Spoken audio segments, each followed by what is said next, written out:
Di dalam gedung megah DPR, para wakil rakyat duduk manis, berdebat, bahkan sering terlihat seolah hanya menari-nari dengan jabatan dan fasilitas mereka.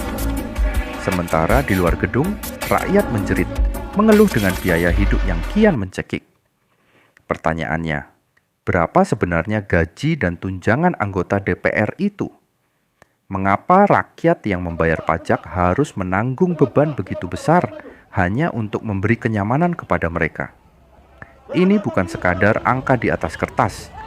Ini adalah suara rakyat yang menuntut keadilan, karena penghasilan DPR yang fantastis seolah jauh sekali dari penderitaan rakyat di bawah.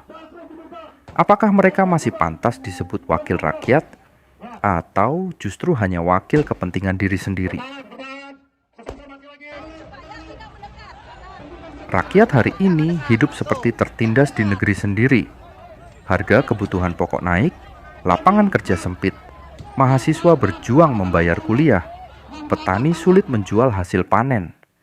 Tapi di saat yang sama, para anggota DPR justru menikmati gaji puluhan juta, ditambah tunjangan mewah setiap bulannya. Rakyat mana yang sebenarnya mereka wakili? Apakah suara rakyat kecil masih terdengar di gedung itu? Atau justru kursi empuk dan fasilitas megah yang lebih mereka dengar? Negeri ini seolah mengekang rakyatnya, sementara para wakil rakyat terus menambah kenyamanan diri sendiri. Mari kita buka secara terang-terangan. Berapa sebenarnya gaji dan tunjangan anggota DPR kita hari ini? Seorang anggota DPR secara resmi hanya menerima gaji pokok sekitar Rp4.200.000 per bulan. Kalau hanya berhenti di angka itu, mungkin kita semua akan berpikir, tidak terlalu besar. Tetapi cerita sebenarnya baru dimulai. Di luar gaji pokok, ada sederet tunjangan yang jumlahnya jauh lebih besar daripada gajinya sendiri. Misalnya, tunjangan kehormatan untuk anggota biasa mencapai Rp5.580.000. Lalu ada tunjangan komunikasi intensif sekitar Rp15,5 juta. Ditambah lagi tunjangan fungsi pengawasan dan anggaran sebesar Rp3.750.000. Belum selesai. Setiap anggota DPR juga menerima tunjangan listrik dan telepon sebesar Rp7.700.000. Lalu ada uang sidang atau uang paket senilai Rp2 juta. Mereka juga mendapat tunjangan keluarga. Untuk istri atau suami sekitar Rp420.000 dan untuk anak-anak sekitar Rp106.000, Rp8.000 per orang. Bahkan ada tunjangan beras sekitar Rp30.000 per jiwa setiap bulan. Ditambah tunjangan pajak penghasilan PPh 21 sekitar Rp2,7 juta. Semua komponen ini jika dijumlahkan, tanpa fasilitas rumah dinas, total penghasilan seorang anggota DPR bisa mencapai Rp50 juta per bulan. Itu artinya, dalam setahun, satu orang anggota DPR bisa membawa pulang lebih dari Rp600 juta. Dan yang paling mengejutkan adalah soal kompensasi rumah. Karena tidak lagi diberikan rumah jabatan, setiap anggota DPR mendapatkan tunjangan rumah sebesar Rp50 juta per bulan. Ya, Rp50 juta hanya untuk rumah. Jika tunjangan ini digabung dengan semua penghasilan sebelumnya, maka total penghasilan seorang anggota DPR bisa menembus lebih dari Rp100 juta setiap bulan.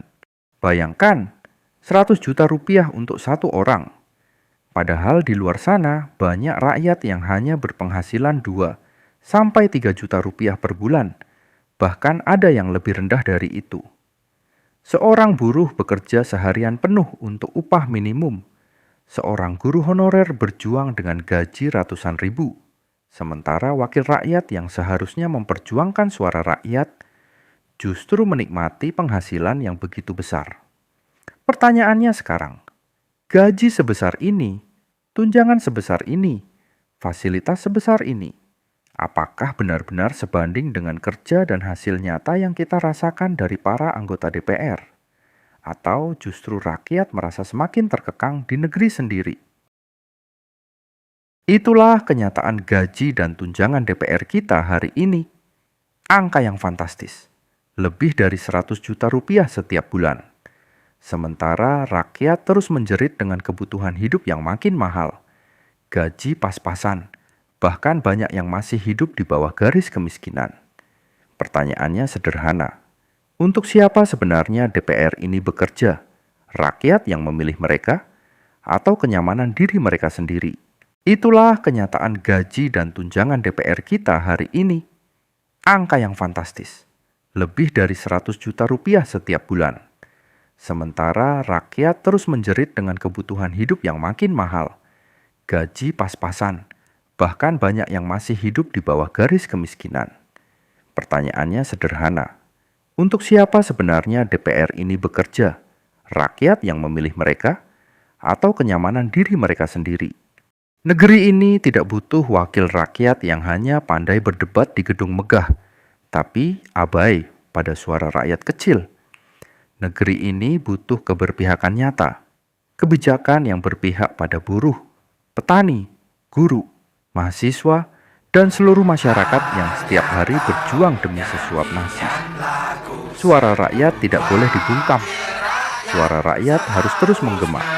Karena tanpa rakyat, gedung DPR hanyalah bangunan kosong yang penuh kursi empuk. Lalu bagaimana menurut Anda?